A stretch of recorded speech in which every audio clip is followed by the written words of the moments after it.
Okay, I'm thinking we're about to go. I think. I think. Are we?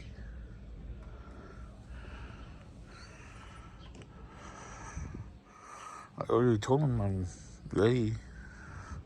And I've been sitting here for over a minute. So. And this guy shut the door. Why are we not going? He's still playing with his cell phone.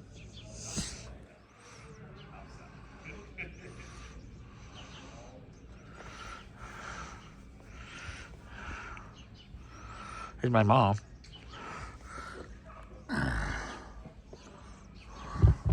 From Tombstone, welcome aboard the E-Bar 5 stage lines. Name's John, I'll be your driver and narrator.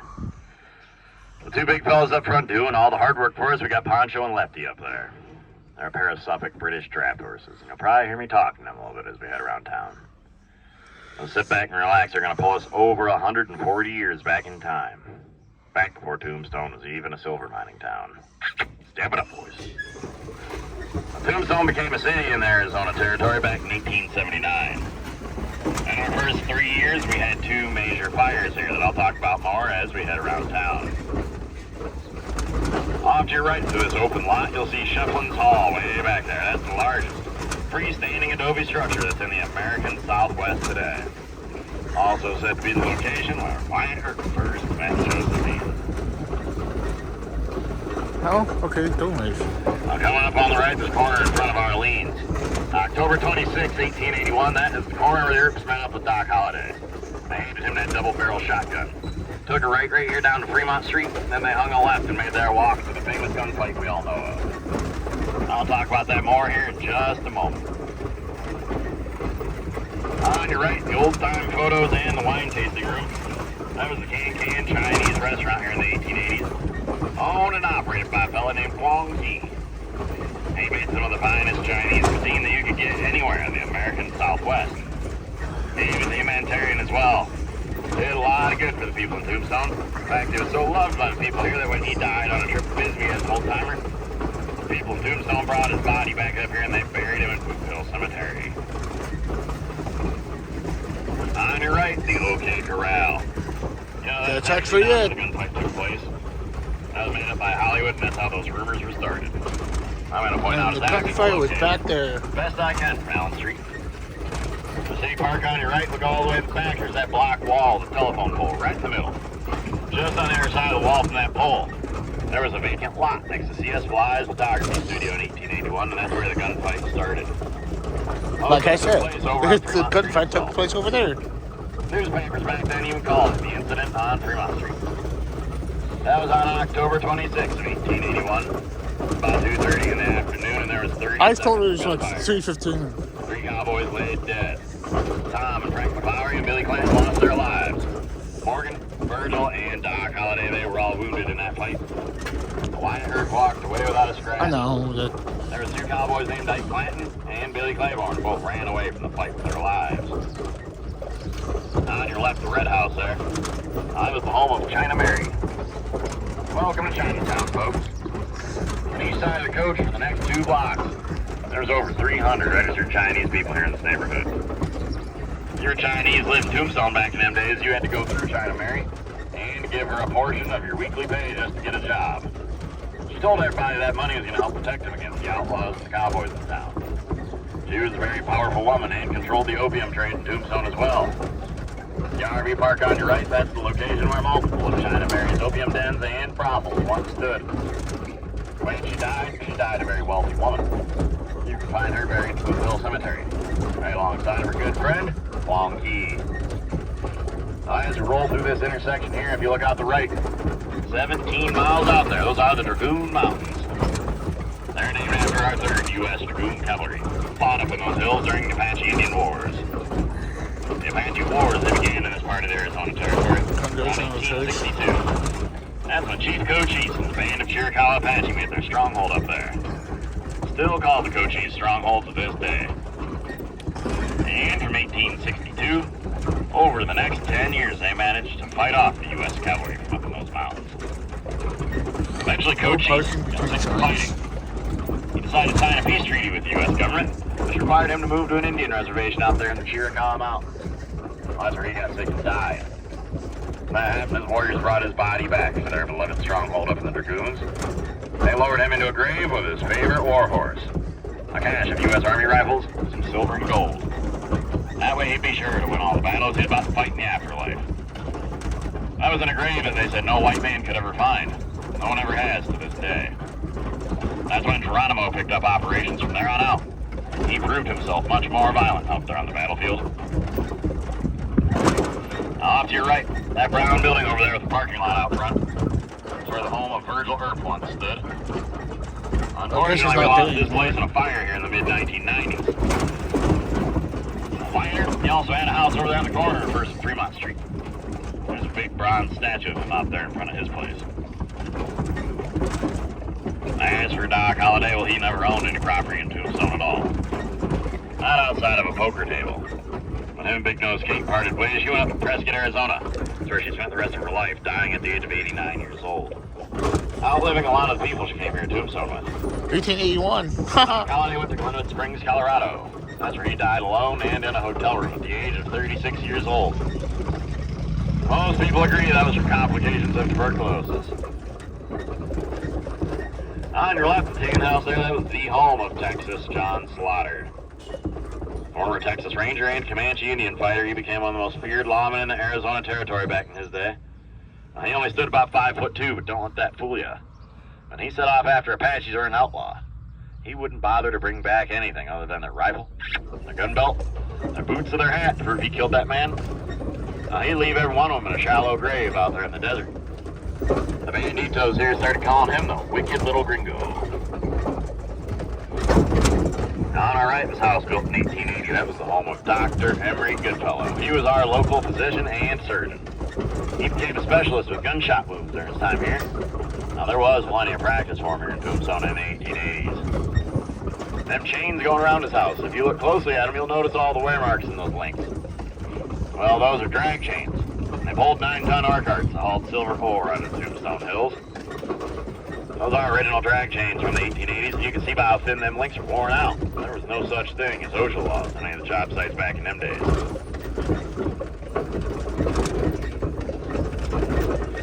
Off to your right, those hills that you see way out there, them are the Tombstone Hills, and that's where the majority of our mining operations took place.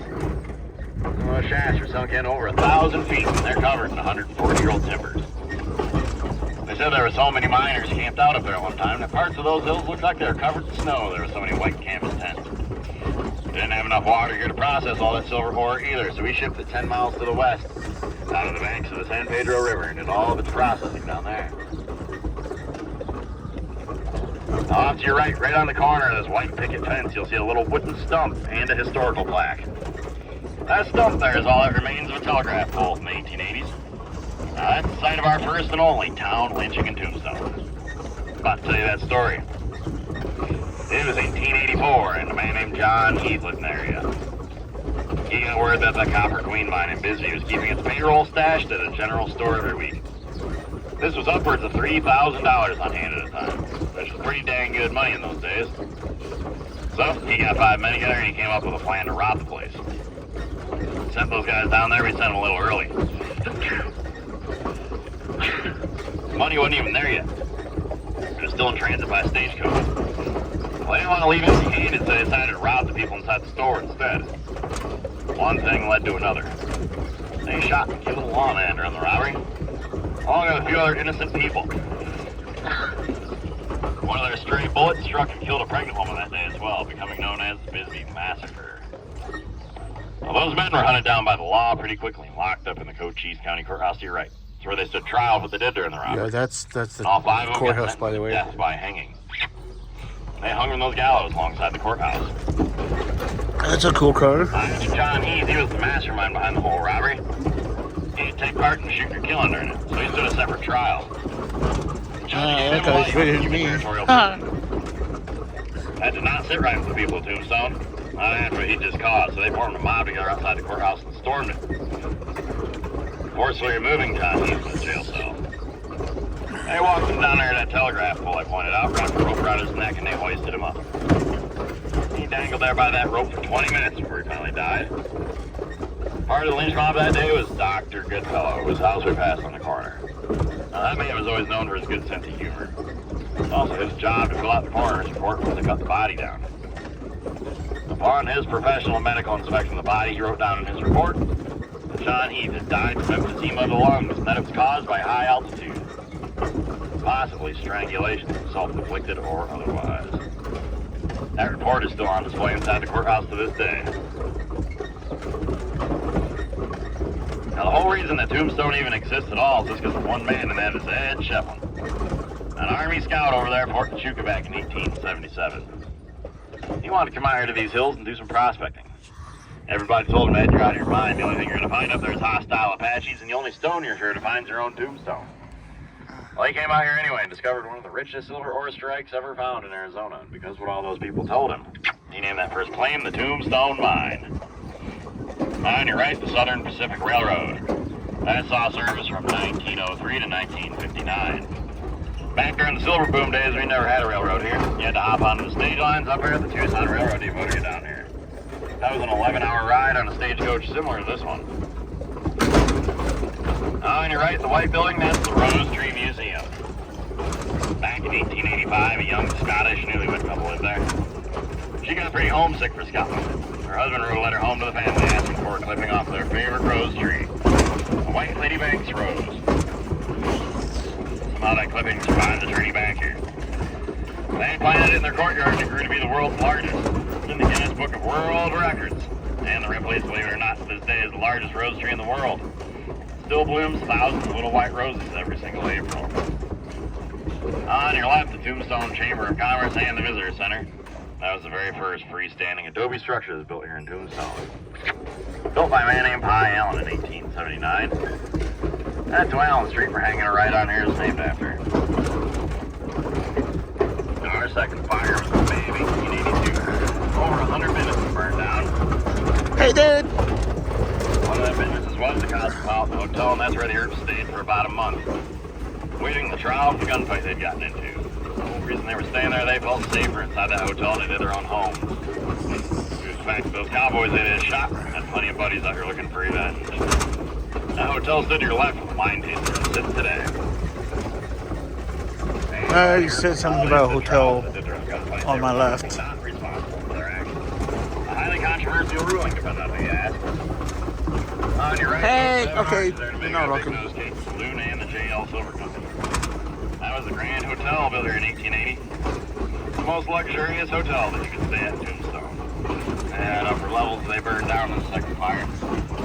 7 arches below survived, and they're from the original structure of the Grand Hotel. On your left, the Crystal Palace Saloon. That was the Golden Eagle Brewery built here in 1879. Burned down in our second fire. They rebuilt it in 28 days. Opened back up as the Crystal Palace. It's been that ever since. On our left, the Oriental Saloon.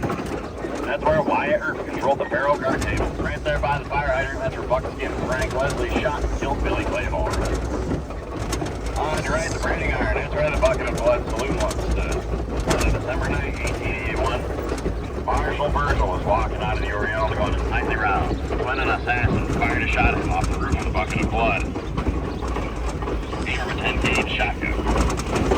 Most of those pellets went into Virgil's left arm, so Dr. Goodfellow got to working on him.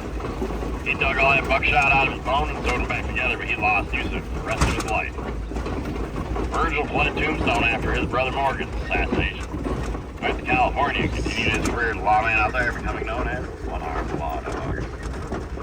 On your right, the Birdcage Theater. That's our most original building in Tombstone, never touched by fires. Oh. Some people consider it to be the most haunted. I knew that. No, actually, no, seriously, I knew that. Opening was on I know what else. December 26, 1881. The poker game started in the basement and went on to be the world's longest. That went on 24 hours a day, 7 days a week, non-stop, just under 9 years straight. As soon as one man dropped out, another man was waiting to buy in, and that buy-in was $1,000. $1,000 in the 1880s is equivalent to about $30,000 in today's money. You can imagine the high rollers sitting around that table and how heated those arguments must have gotten over that kind of money. Most of the things in the birdcage, they are original artifacts from Tombstone. From the paintings to the horse-drawn hearse called the Black Mariah. Trimmed in 24-karat gold, sterling silver, it was one of 8 hearses just like it in Rochester, New York. Ours is the only one left in existence, and it's been valued at $2 million. Also said to have hauled the bodies of the boot-filled and 6 people during the time of operation. On your left, the Espresso Bar. That was the Undertaker's building. Said to be a quite haunted location. And right next door is Doc Holliday's Saloon. That was the Wells Fargo Stagecoach office. Yeah, Wells Fargo got this pretty Virgil good. and wife were all employed as shotgun messenger riders. I'm talking from Wells Fargo with Station. a bank. On your right, Casino Mercantile. That's where the arcade saloon once stood. That was the site of our first town fire in June of 1881. 2 bartenders were there checking out a barrel of whiskey. One got the brilliant idea to light a cigar on fire for a light, stuck it in that barrel, checked the level. Flames ignited them 140 proof fumes and burned 66 buildings to the ground.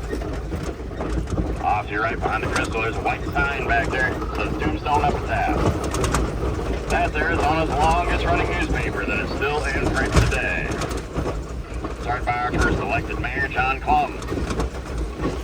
John Clum was an Indian Affairs agent here in the Arizona Territory and a very successful. He became the only man that was ever able to capture the renegade Apache named Geronimo. Red Buffalo? Right, the Red Buffalo Trading Company, that was Campbell and Hatch's Billiards Hall. March 18th, 1882, that's the location where Morganer was shot and killed through the back door by an outlaw believed to be Frank Stillwell. I asked for Big Nose Kate. They didn't call her that. She had a big nose. They started calling her that. She couldn't keep the dang thing out of everybody's business. Hope you all had fun on that tour. If you got any questions, come up and ask.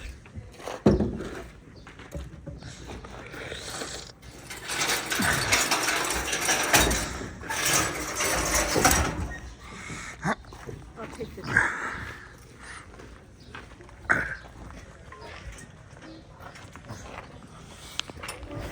So how was it riding in a carriage like that? A little shaky, actually. Yeah. So if you're going a long distance in a Yeah, try doing that for 20 miles. Try going to the next city doing that. yeah, at a high pace, you'd really be bouncing, huh? Yep. I'm only at 1730. Okay. And if you want it to upload, I would cut it. No, Mom. Okay.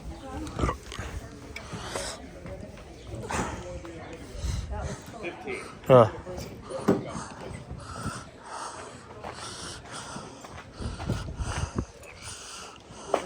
the two of you are appreciated. And you're appreciated too.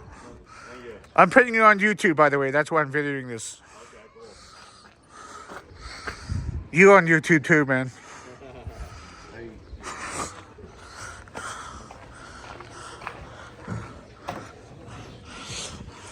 Okay, then. Yes. Okay, so I guess I'm going to put the coordinates in. Okay. I'm guessing there, but it could be, I don't know. As long as we're in Tombstone. Yep. Yes, we're in Tombstone, by the way. It's an actual tombstone, though. You can sit down right here and figure that out. No, it's not. No. I'm going to wait until we are home. Oh, okay. Maybe even on Saturday. Okay. Yeah, just coordinates in the description. Maybe, in fact, you know what? I might want to put the coordinates to where the gunfight was. That sounds good. I could, I don't know. We'll see. I guess we'll see. I'll probably put the coordinates to right there. I don't know. Who knows? Somebody look it up. See where I put the coordinates. Okay, bye.